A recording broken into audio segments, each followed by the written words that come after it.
So that was an exercise from my new course, 30-Day Bassist.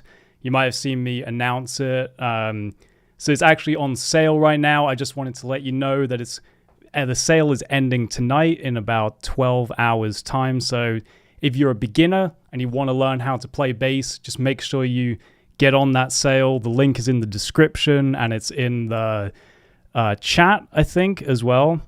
And yeah, today I just wanted to kind of show you some of the exercises that are in the course. They're super simple. They're for beginners.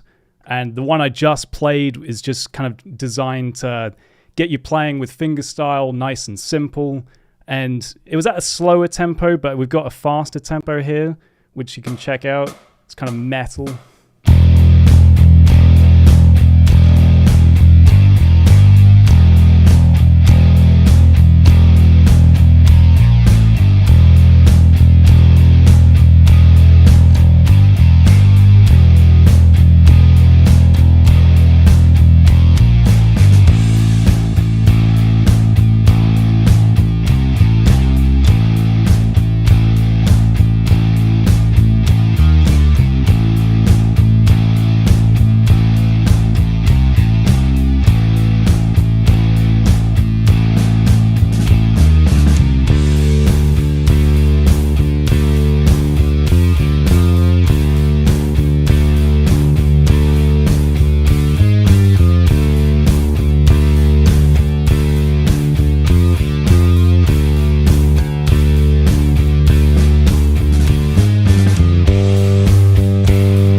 And yeah, obviously feel free to ask any questions that you have as well. Let's see, do you give Zoom lessons? No, I don't give Zoom lessons at the moment, but you can, I've got tons of courses online at this point, and I do have also some free lessons on my second channel, Basecamp, and there's also a Patreon of that if you want to get kind of more in-depth stuff. Okay, quite a bit of chat already. Nice. Can I tell you what bass is that? Yes, so this is my signature bass. It's called the CB4. It's by Schecter, and I absolutely love it.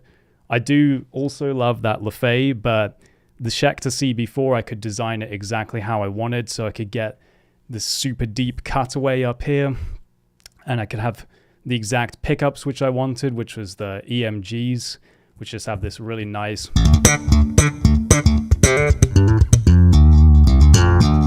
It just has that really nice, like, crisp but still powerful sound. And yeah, it's got a really thin neck. It's just really everything I like in a bass. Can I give you a shout out? Cassian Rusu, I just gave you a shout out, so... best bedroom amp. I mean, I have a Roland Microcube, which I really like, and that can be battery powered too, so I used that a lot when I was busking back in the day, maybe like 5 years ago. The Roland Microcube is good. There's Positive Grid. They have one called the Spark, which is pretty good.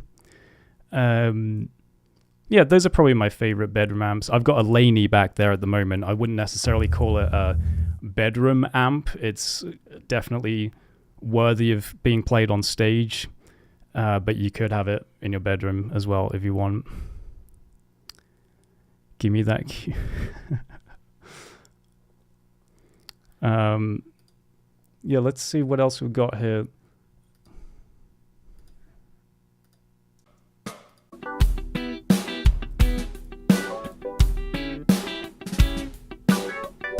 Okay, yeah, this exercise, this one's designed to help you kind of get your muting and articulations down.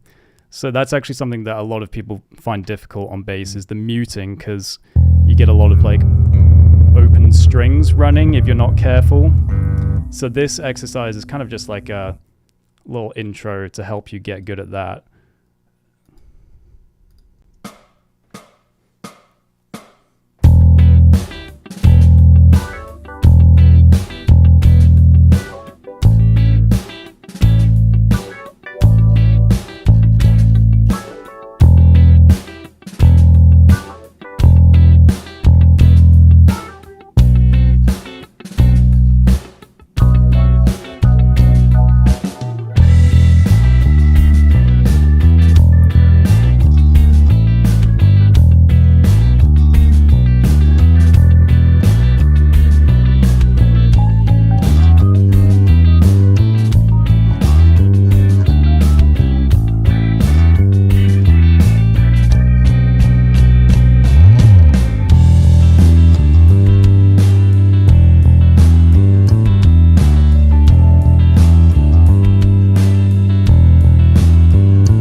And if you're wondering who is playing the awesome keys on that, his name is Aaron. He did all of like the web design and everything for the course. So he's a pretty multi-talented guy. I love the keys on that track. They sound so good.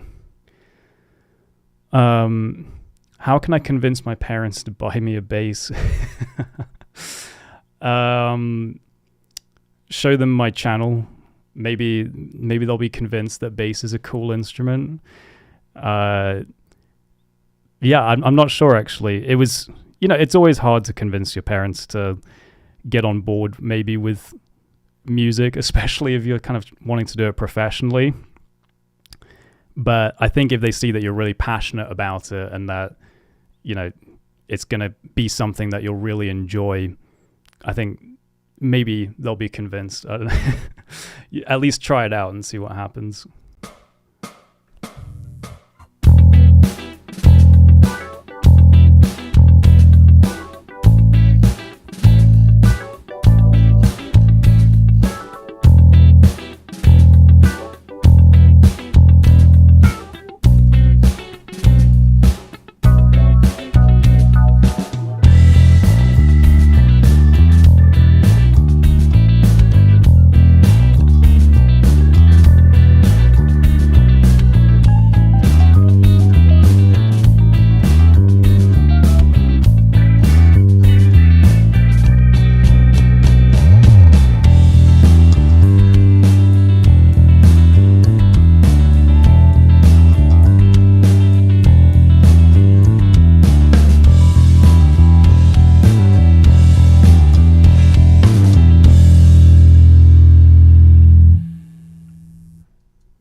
So yeah, that exercise is a little bit later in the course, as you might be able to guess. It's not the easiest bass line ever, but once you've got to that point in the course, you should definitely be able to play that because you've got your basic fingerstyle technique down, you've got your slides and your bends happening, and yeah, it's a cool exercise. I tried to make all the exercises kind of as fun and musical as possible while still obviously working on the techniques, because I just think that's a really good way to learn, is to just really be invested in it and have it be musical and enjoyable as well as actually educational.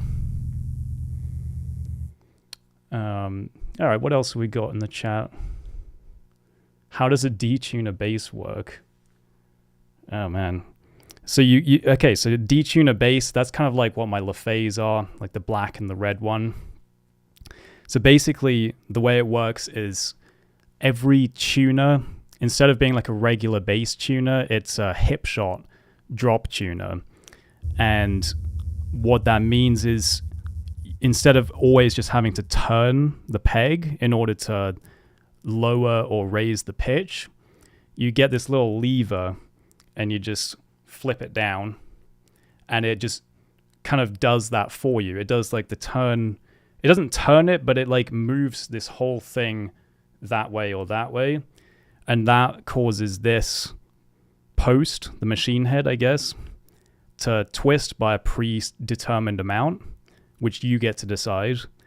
And then so it just like snaps it into a new pitch immediately. There's no like kind of gradient, I guess, between the two pitches. It just goes from like E to D immediately, or whatever you want it to do. It could go from like E to C immediately. It's pretty cool, but those things are kind of expensive as well. It costs like $200 per tuner. So if you wanted to get 4, like I have on my LaFay, it costs like $800 or something, which is a lot. And you also need to have a specific headstock shape to get that many. I don't know if you can see that up there actually, but the LaFay headstock, it's designed in a way that there's a lot of space between all the tuners. And if you don't have that space, the levers hit each other. So on most headstocks, you can't have 4 drop tuners. Usually you can only have like 1 or 2. But yeah, for anyone who's just joined, by the way, I just want to let you know once more about the course that's on sale, 30-day bassist. Make sure you get it by the end of today. So you've got about 12 hours left. You can get 50% off this beginner course. I made it because I just kept seeing so many comments from people asking if I have a beginner course, and I kept having to just say no or just kind of, say maybe one day. But now I do have a beginner course, and it's really good. It's 3 hours of material, and it just guides you right from like your very first steps all the way through to the point where you can play along with almost any song you want, really, as long as it's not like, Dance of Eternity by Dream Theater or something like that. You'll be able to play along. You just look up tabs for your favorite song and play along once you've got through this course. I'm not going to play Seinfeld, I'm sorry. Maybe another time. Is there tap or slap involved in the course? No, there's not. Although, actually, right at the very end, once you've got through the course, there is a bonus lesson that's intro to slap. So you will do a tiny bit of slapping at the end. But tapping, not going to lie, tapping's pretty tough, especially in your first 30 days of playing bass. So that will be in a future course. Okay.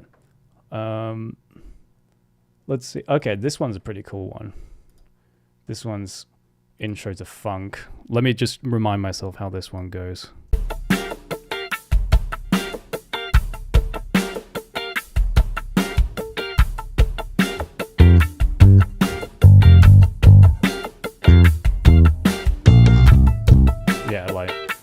This one's really good. I'll play it now.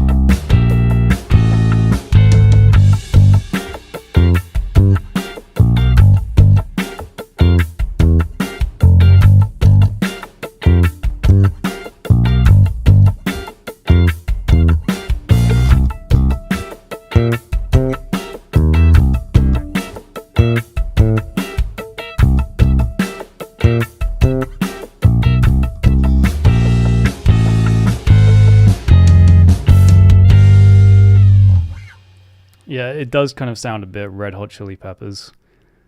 So I also created the backing tracks for these. Aaron played the keys, but I did basically all of the rest of it. And so I was doing the kind of like wah guitar and the Corey Wong impression. My guitar skills are a little rudimentary maybe, but I think I can get the job done.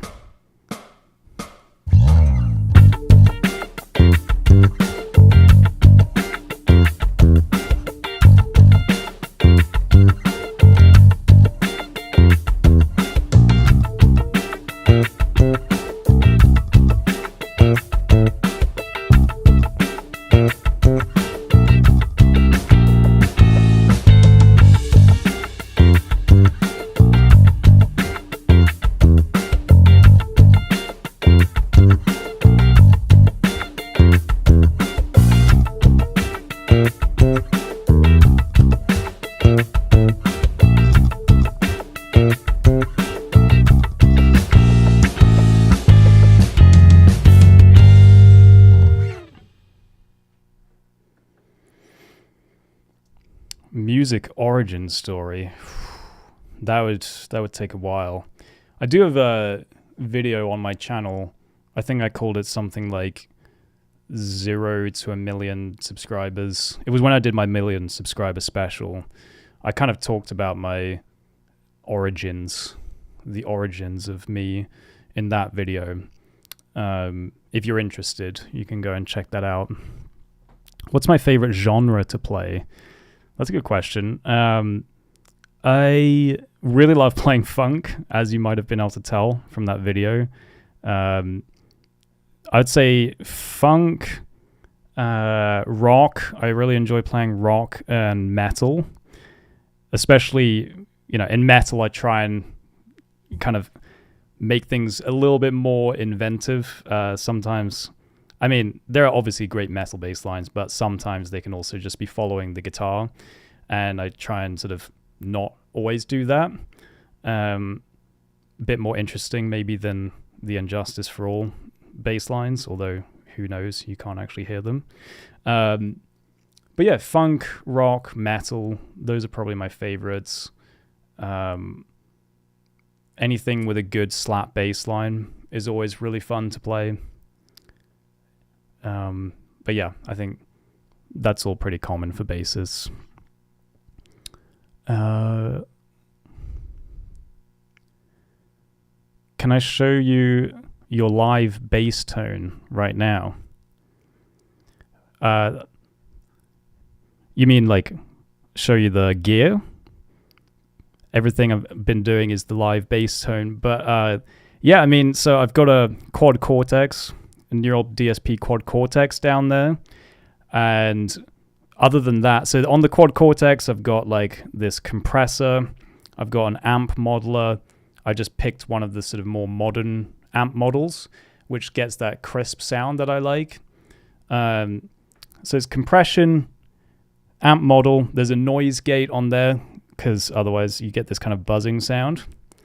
There's a EQ, where I basically just scoop out some of the mids and then increase the high and the low frequencies. That's what makes it crisp but powerful, is the sort of boosting of the bass, boosting of the high, but a bit of a cut in the mid. And then a tiny bit of reverb.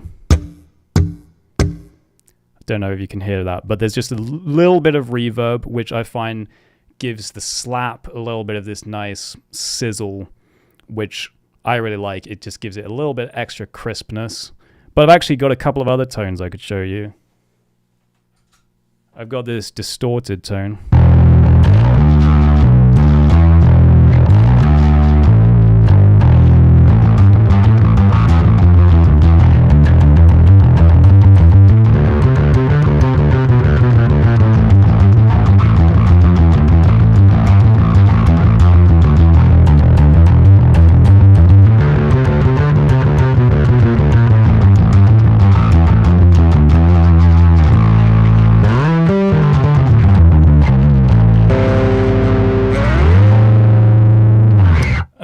I've got like a more reverby one as well.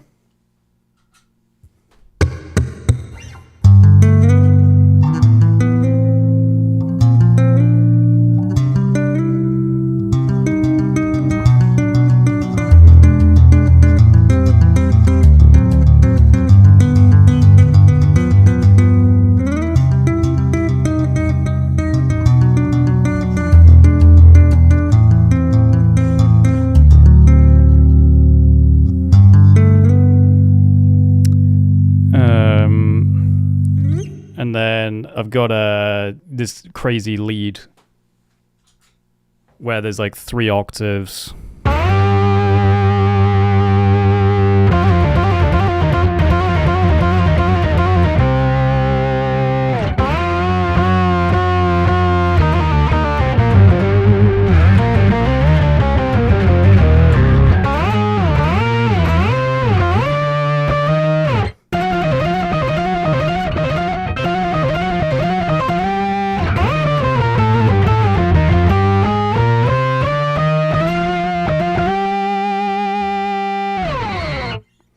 So yeah, those are my main sounds. They're all in the quad cortex. Okay, we've got a super chat. Your performance at the Alliance Park Stadium in Brazil was spectacular. Thank you. That was a absolutely crazy moment. So that's where I played in the stadium with 200 bassists and 200 drummers, and it was in Sao Paulo. And that it was just one of the craziest moments of my life because we had so little time. I had 15 minutes to go into the middle of this football stadium and explain the whole idea of the video and what I wanted them all to do. I had to teach half the bassists the bass line for Under Pressure, and the other half I had to teach the harmonics bit. And God, it was actually very stressful, but it was also really fun, and it made an amazing video. But yeah, thank you. I hope I'm pronouncing this right. Haziel Rodriguez for the super chat. I really appreciate that. And then we have one from Sally. The course deal looks so amazing. We'll definitely pick it up to practice over the holidays. That's awesome. That's a really good time to do this. It's actually one of the reasons I tried to get it out at this time was because I thought, over the holidays, people are often trying to sort of start something new, start a new hobby, especially with New Year's resolutions and stuff like that. So if that's something that you want to do, now's the perfect time. You can kind of make a goal in 2025 be that you want to learn bass, and I think this course is a great way to do that. But thank you, Sally, for the super chat. I really appreciate that. Let's see. All right, I'm going to have to get going in a sec, but I'll do one more question.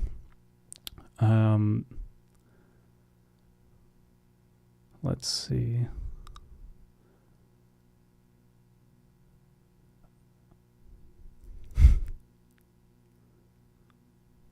What is a good way to evolve my bass playing? I might need a bit more context on that. I don't know what sort of level you're at. But if you're a beginner, 30-day basis would be a good place to start. What configuration do I recommend for slapping? Okay, that's a good question. So for slap, one of the most important things is that you have to have a pretty low action. So I don't know if you can see the action on my bass, but it's like that. I don't actually know what it is in terms of millimeters or anything like that, but most people usually say it's pretty low. And I always just try and have my action as low as possible without any buzzing happening, because of course if it's too low, you get a lot of buzz. So try and have your action low if you're wanting to slap, because if it's too high, you have to absolutely whack the string just to get it to hit the fretboard, which is what makes that. That's what gives it that snappy sound. If the string isn't hitting the fretboard, then you won't get that sound, and that's why a low action helps a lot.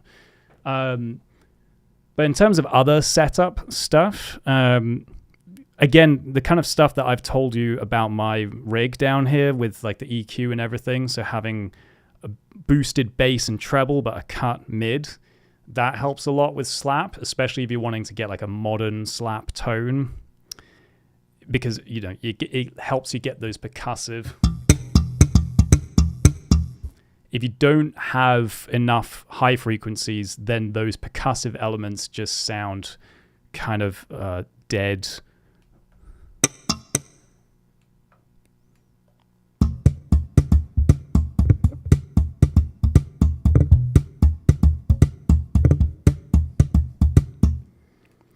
So you want bass up, treble up, mid scooped. That will get you a good slap tone. Use new strings whenever you can. These strings are actually a little old for me. I'm going to be changing them pretty much right after this live stream. But new strings just make everything sound brighter and more crisp. And that's also what you want when you're slapping. Just nice, bright and crisp tones. So yeah, new strings, boost the bass and middle, boost the bass and treble, cut the middle, and use a low action, pretty much as low as you can without buzzing happening, and you should be good to go. But yeah, okay, I've got to get going now. But guys, thank you so much for joining me on this live stream. And again, just one last time, the sale for 30-day bassist ends tonight in 12 hours. So just make sure you get on that if you're a beginner and you want to learn in the best way possible. And yeah, I'll do another live stream soon. And thank you. I appreciate the support. See you soon. And now I have to figure out how to end the live stream.